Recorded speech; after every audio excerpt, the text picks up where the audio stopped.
unfortunately. I wanted to start off by thanking the Ministry of Environment, the GIR and the ETS Task Force for inviting us here and organizing this event, allowing us to share our experiences with Korean companies. And of course to thank AITA and the B-PMR for allowing us to come out here and give this presentation.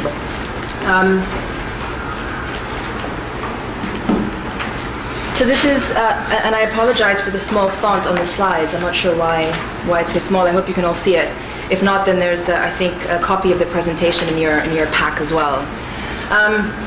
So in terms of the agenda, I have a 25-minute slot allocated. I hope to speak for 20 minutes and then maybe open up for questions in the last 5 minutes. So please, if you have any questions, do note them down and do ask me towards the end. I think it would be quite good to have an interactive session. In terms of the agenda, I'm going to start off by briefly introducing Shell's experience in emissions markets. So why am I here speaking to you today? Then I want to talk a little bit about why Shell prefers emissions trading over other forms of regulation. So why we think emissions trading is a good thing as a company, particularly in comparison to taxation. Then I want to talk about preparing for the scheme. So this is really directed towards Korean industry, companies that will be covered by the scheme in Korea. And what are the kind of things that we think you should be asking for in the design phases of the scheme? So as was presented previously by the colleague from the ETS task force, there's a bit of a stakeholder period where companies are allowed to interactively make some comments. So we wanted to give you an idea of the sorts of things that we think you should be asking for. And then I want to end with some important issues that I think you should be thinking about, again, based on our experience. Throughout all of this, the point that I'd like to stress really is that emissions trading, we have found in our experience around the world, is not necessarily always a cost or an exposure, a negative thing. It can also be an opportunity. And I want to talk a bit more about why emissions trading creates an opportunity for companies as well. So starting off, I believe that you all know Shell. So very, very quickly, I'll skim through this. Shell's a worldwide group of oil, gas, and petrochemical companies around the world. We employ 90,000 people in 70 countries, and we sell transport fuels to about 10 million people each day. So just an overview of who Shell is and where we operate. In terms of how the company is split, Shell is split into two sections, upstream and downstream. Upstream primarily deals with the searching for extraction of crude oil and natural gas, and the conversion of natural gas, for example, to liquid form for transportation, and also to conversion of natural gas by chemical means to products that we can sell in the market. The downstream part of Shell deals more with the refining of crude oil products into petrochemicals and fuels and lubricants that we sell into the market. So overall, this is how the Shell group is structured. And in 2012, we emitted overall 72 million tons worldwide. So that's kind of the CO2 exposure of the Shell group. In terms of Shell's coverage with regards to emissions trading, Shell has been exposed to a number of different markets around the world by virtue of the fact that we're an international company. The biggest is the EU emissions trading scheme. Previous to that was the UK emissions trading scheme that came before the EU ETS. In North America, we are covered by the California scheme, also the scheme in Alberta and Canada. In Asia and the Pacific, we're covered by the Australian emissions trading scheme quite extensively. In New Zealand as well, and upcoming in China, in the seven pilot schemes in China, we have some exposure through joint ventures, and the same in Korea. Via joint ventures, we have some exposure. So this map really shows Shell's trading locations, and you can see there it covers trading of various products such as crude oil, etc. And the green trees are where we trade emissions products, so CO2 emissions. So you see we have a hub in Singapore, one in London, and one in North America, looking at these markets specifically. Okay, so I wanted to start off really talking about, sort of taking a step back to talk about the basics of cap and trade, and why cap and trade allows emission reductions to occur in a cost-effective, efficient manner. So you have two potential systems. The first is a system where there's a cap but there's no trading. The second is a system where you have a cap and you're allowed to trade. So under the first system, you have two companies, company A and B, both of which are emitting 100 units, and both of which have been allocated a cap of 80. So both have to reduce 20 tons, essentially, to meet their caps. Company A has an abatement cost of $10 a ton. This is just an example. So the net cost to Company A to meet its target is $200. Company B has a slightly higher cost of abatement, a higher cost of reduction, and therefore its net cost to meet its target is $400. So in the first scenario where you have cap but no trade, the emission reductions required are 40, but the total compliance cost of a system in this case is 600. So if we look at an example where there's cap and you're allowed to trade, the same two companies. So in that example, you have Company A will go ahead and reduce 20 tons at the $10 per ton. But Company B, rather than spending $20 a ton to reduce its emissions, could essentially pay $15 a ton to Company A to make that reduction on its behalf. So it buys the 20 tons from Company A at $15. The $15 give Company A an incentive to go ahead and make that reduction, so they're making the 5 as a profit, but it's still lower for Company B than the 20 tons that they would have paid. So the net cost to Company A is 100. It's spending 400 to reduce the emissions, the 40 tons, but it's making 300 from Company B, so the net cost is 100. The net cost to Company B is 300, whereas previously it was 400. So the overall cost of a system in this case is 400. So this sort of underlies the point of emissions trading. The point here is that you are allowing money to flow to the least cost reductions. And that's why overall, as a system, you still meet the target, but you meet it at a lower cost. So the key points, again, I apologize for the small font. So the key points for the sort of cover emissions trading and why we think emissions trading is better than taxation. So with emissions trading, the trading system itself has a cap. So that cap is the limit on emissions. If you compare that to a tax essentially is where companies pay for emissions, but there's no cap on what they can emit. Whereas with emissions trading, there's a cap, which in itself implies a reduction in overall emissions. Emissions trading allows the economy to discover price, so discover the cost of emission reductions through the market, which is quite important. So you know how much it costs to reduce emissions, and you're allowed to reduce emissions in a cost-effective way. One important point to note is the third point there. There's commonly a misconception that individual companies are capped in terms of what they can emit. That's not the case. A company has a cap, but it can emit as much as it wants, so long as it's able to purchase the shortfall from somewhere else. So there's no cap on an installation level. The cap is on a system level. That's one thing that's quite important to note. Another point to note that's quite important is that as a company, most companies obviously are concerned with maximizing shareholder capital and return. So a company must decide how best to meet its compliance obligations, how best to allocate shareholder capital. Am I going to reduce emissions internally in my own site, or am I going to go out to the market and buy?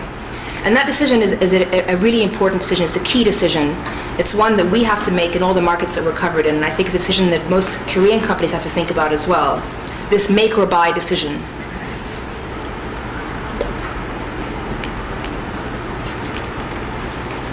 So the reduce or buy decision, so in the same way that Company B, in the example that I gave, had to make a decision about whether or not to reduce emissions in its own site or to go out into the market and buy, we believe that companies covered by emissions trading have to make that decision each time they have a compliance obligation. So in this chart, you'll see in this graph, there's two charts there. On the left-hand side, it's what's called an abatement cost curve. An abatement cost curve is essentially when an installation or a facility looks at the cost, the internal cost of reducing emissions. And so one thing Shell does, and most companies do that are covered by these schemes, is they have to understand how much it costs to reduce emissions internally. So if you look at that abatement cost curve, you'll see that there are some reductions that can be made that actually make money as opposed to cost money. So, and those are mostly things like energy efficiency, where if you make those changes, you can actually save energy costs. And then when you move to the right there, you see that there's things that can be done that will cost money. And so in making the decision about whether to make or buy, one must compare the abatement cost curve. So you must understand what are your own internal costs of abatement. The second thing that you have to understand is what your target is and how you expect to perform against that target. So are you going to need to buy or sell? And the third thing that you need to understand is what is the market price? And that's essential to make that decision. And that's why you need to have a liquid, well-functioning market that has a clear price signal out into the future, so that you can compare the cost of internally reducing your emissions with the market price.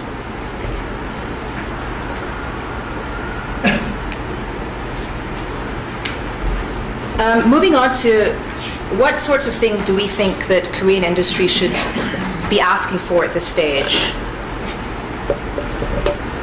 And sort of moving on from the theme that I was just talking about, which is essentially that it's really important to have a clear, well-functioning market with clarity on price and liquidity, so the ability to be able to go in and buy and sell. So there has to be volume that's traded in the market.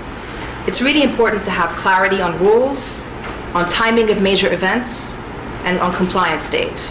So that's quite important, and it sounds like from the presentation that we just saw that the plan is that you are going to have clarity on those things. It's quite important to allow for planning. It's important to know what your target's going to be in advance, because you need to be able to understand what are your shortfalls, whether or not you need to buy. It's important to have infrastructure that promotes liquidity.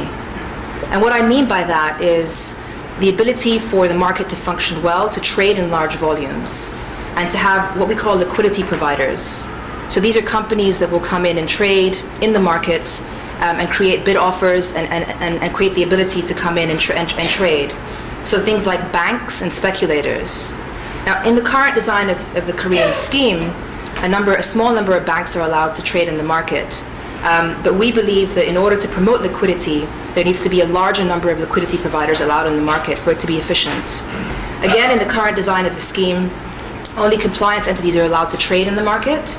Again, we believe for an efficient market and a deep liquid market to occur, perhaps the government needs to think about expanding that to other entities as well. Other important things are classification of carbon units. There was a lot of uncertainty in the EU for a long time about whether or not carbon allowances were considered to be a financial instrument or not, which affected how they're regulated as well. So it's important to understand that. Promotion of offsets is quite important as well, because it allows flexibility. So Korean offsets, Korean VRs, and Korean CRs, will they be allowed? Will CRs overall be allowed, international offsets? Clarity around auctioning versus allocation. It sounds like in the first couple of stages of the scheme there'll be allocation. The question is, will there be auctioning going forward? And finally, strong MRV is quite important if Korea will link with other markets going forward. So that's an important thing to think about as well at this stage. What are the things that we think Korean companies should be thinking about at this point in time?